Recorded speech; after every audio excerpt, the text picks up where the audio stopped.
Big name interviews, advice on cooking brisket and ribs, and the only host willing to share his honest opinion on all things important in the world of barbecue. It's the Barbecue Central Show.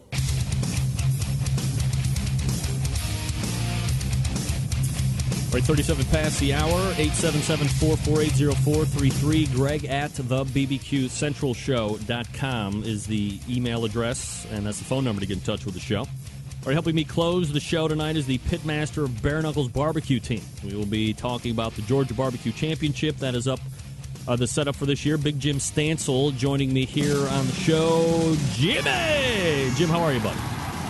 Good, man. How you doing? I'm doing absolutely fabulous, Jim.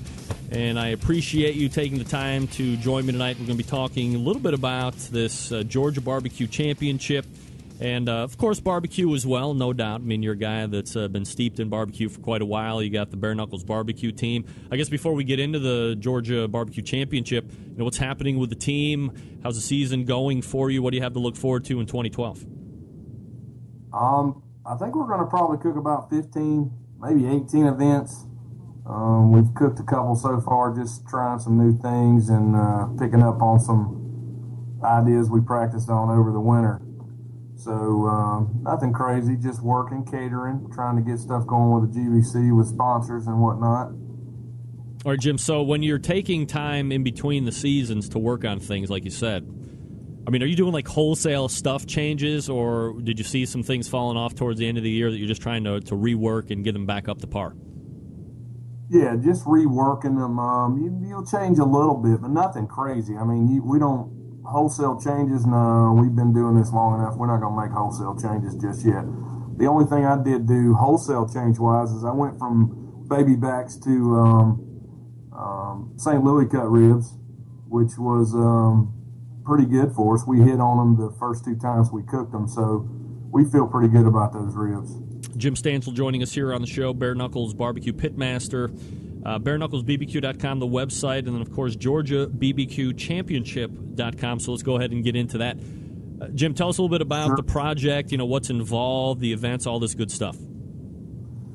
This is our third year for the Georgia Barbecue Championship. We've got 16 events on our calendar this year. You're going to have to cook a total of at least 5, post 5 scores from those events to be eligible for any of the championship points. The championship points should pay we're going to pay the top 10 overall places this year, and probably going to try, if we can get another sponsor, to pay the top 5 places in each category. So we're kind of doing it the same way they're doing it in KC for our awards banquet, but mainly focusing in on the state of Georgia and concentrating on getting these events as many cook teams involved as we can. In fact, the last 2 events, which are in North Georgia, will be a combined nearly $50,000 in prize money for the last 2 events. So the last 5 or 6 events should total up over $100,000, which is a pretty good amount of prize money considering you're not going to have to leave the state. So how many events are there going to be then for the championship series? There'll be 16 total. You'll have the opportunity to cook 15 because two events are on the same weekend. They've just been that way from the start, and we're not going to bump them because they're on completely opposite sides of the state. So they're not conflicting with each other as far as pulling teams in. They both have a full field of teams both years. And this third year, it's going to be the same way. I think those events are in May. One of them is in Waynesboro. One of them is in Rome. They both have a full field at this point in time. Is it going to be a cumulative score for those events that you cook, or do you have to like register for the championship series in order to take part of it? How does that whole thing shake out? Yeah, we'd like for you to go to the website and register this year. We need to start tracking, as you get larger and you get more corporate sponsorship, obviously these people want to track who's participating, and marketing people love to see information. Not that we're going to sell your information. We just need to be able to put names and team names and stuff like that. So the 5 scores will be your 5 highest scores. You can cook 14 events or 12. I think a couple teams, Bubba, Pitbull's Up in Smoke, Danny Kugel, they probably cooked 12 or 14 12 events last year each. I'm sure they're going to cook at least 12 or 14 events this year. That's just how they do things. But you need five of your top highest scores overall, and then the individual categories will break down the same way, the top 5 highest scores you have. Big Jim Stancil joining us here on the show. Whoa, just lost my camera there for a second. BareKnucklesBBQ.com, his team website, GeorgiaBBQChampionship.com is the website you want to go to if you are interested in learning a little bit more on how you can get in this Georgia Barbecue Championship. I mean, Jim, you're a competitor. Do you think that it behooves somebody to... Oh, man, what the hell just happened to me? You can still hear me, right, Jim? I can hear you, bro. All right, wow. Can you hear me? Oh, yeah, I can hear you, but I've just completely frozen up here, so I apologize. But I'm just going to stick with it here. Do you think it behooves the teams to cook as many as possible, or do you think somebody could just go and cook 5 and no big deal and they're off and running? What do you think? Well, it's funny you say that. Uh-oh. Oh, shit. Go ahead. Keep going. We're good. All right. Last year, Cool Smoke Tuffy, he only cooked the 4 events, and he was second overall. So it doesn't necessarily mean you have to cook them all. I think the ones you cook, you just need to have a good quality score on them. I don't think it's anything you can, I think you can cook 5 events and have 5 good scores and win the thing. I don't think it's, we'd love for you to cook as many as you can, but I don't think it's to the point where, some of these teams, they can't cook more than 4 or 5 events, and that probably would be the best thing for them, to just cook those half a dozen events, and that way they post a score. But as we get on into the fall, it seems like those guys started picking up momentum and cooking those events because it was getting really close. I mean, it was, I think, less than 20 points separated first through fourth overall, and that's a pretty huge point spread there, or a pretty small point spread for something that was paying, the top 5 places. Absolutely. Jim Stancil joining us here on the show. Jim, I mean, what's the flavor profile like down there? I mean, if you're going to be cooking in Georgia and you need to be taking part in the Georgia Barbecue Championship, let's say I'm a team based out of, Cleveland, and I'm going to be coming down there to try and win all the money that I could possibly get from the Peach State. Is it varying down there from how it is in the other parts of the country, do you think? Is flavor profile still regional?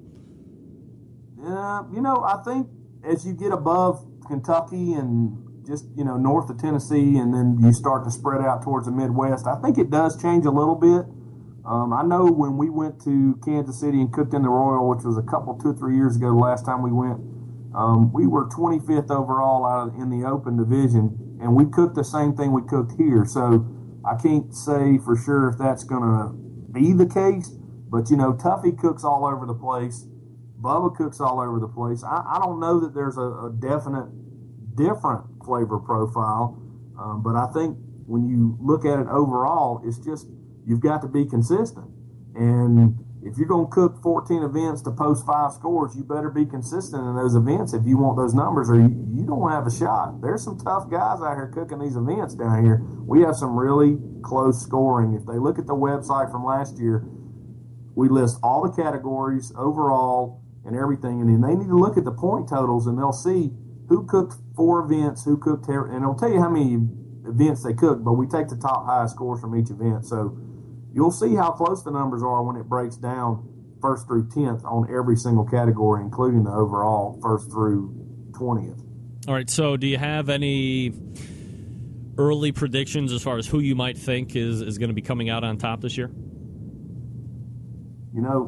Bo's won it 2 years in a row, and he told me when I saw him in the other day, he's like, they better not mess up. I'll be all over him again. So he's acting like he's the one. Danny Kugel saying, Danny Kugel from, they better not mess up. I'll be down there on them. So Danny Kugel's excited about getting in the front of it. I mean, he was close to the front too. There's a lot of really good cooks down here. I think that the South in general doesn't get a whole lot of play because we don't travel outside our realm, but you got a lot of the same judges: Tennessee, Alabama, Florida, Georgia, South Carolina, North Carolina. You got a lot of the same judges pool coming in from those areas, and Tennessee as well. it's pretty tough down here. I mean, those guys up in north of Kentucky and all, they come down here. They know it's tough. You can ask any of those guys from KC. Jim Stancil joining us here on the show, talking about the Georgia Barbecue Championship. Jim, if I could just kind of change it up here for a little bit. You had made a run previously for the KCBS Board of Directors, and you're kind of East Coast there. What do you think about KCBS now and direction it's heading in? Are you got some positive vibes going from it? Is it kind of business as usual for you? Where are you weighing out right now? I don't think it is business as usual. I think the newer guys that got elected in this year are going to actually start to make a few changes. We all know that major changes can't happen overnight. They're going to take time, and people need to come in, and the leadership as a whole is starting to change over somewhat. I'm excited about some of the things they're talking about. I'd like to see them implemented a little on a faster pace, but change sometimes takes the slow road, and we'll just have to deal with what we can deal with as it comes to us.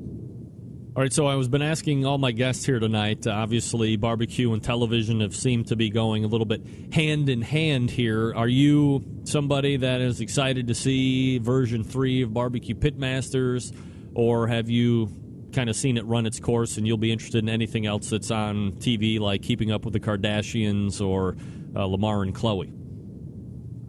I don't think I'm going to be watching Lamar and Chloe, but no. Listen, anything that puts our sport into the limelight is a good thing.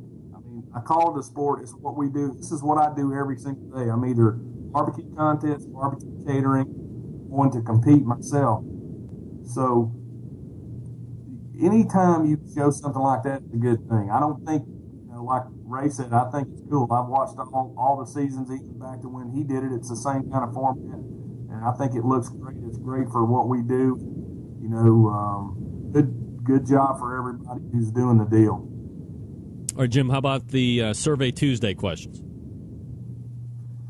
Porterhouse. Whoa, hold on a second. Let me lead you. I'm the host, for crying out loud.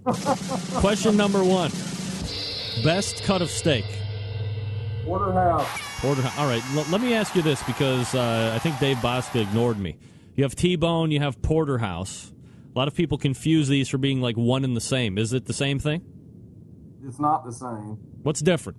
It's not the same. I think it's like the second cut in. You can only get 2 porterhouse off of each loin or something like that.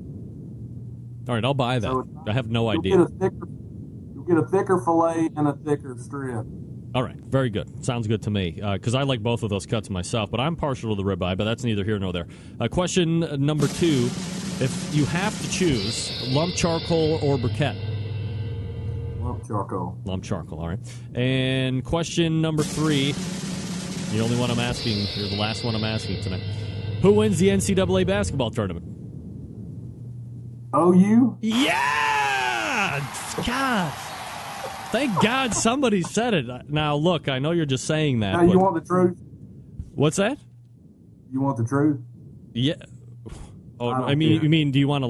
What do you don't? You're not a NCAA guy? No, I'm not a basketball. I'm a football guy. Well, I won't ask you who your football team is, because OU's football team is not nearly as good as the basketball team. So we'll watch with bated breath. I am a proud alum, 1997, of the Ohio University Bobcats in Athens, Ohio. We're talking with Big Jim Stancil about the Georgia Barbecue Championship. Anything else, Jim, that you want to throw out there before I let you go? No, I'm excited about barbecue in 2012, and I appreciate you having us on the show to talk about it. And if you guys need any information, go to the site. It lists all the events and all the sponsors and everything else. All right, Jim. Big Jim Stancil, you find him. He is the pitmaster of Bare Knuckles Barbecue, which is bareknucklesbbq.com. And again, GeorgiaBBQChampionship.com, the website for that event as well. Jim, always appreciate the time. Thanks for coming out tonight, buddy. Thanks, Greg. All right, take care. There he is. Big Jim.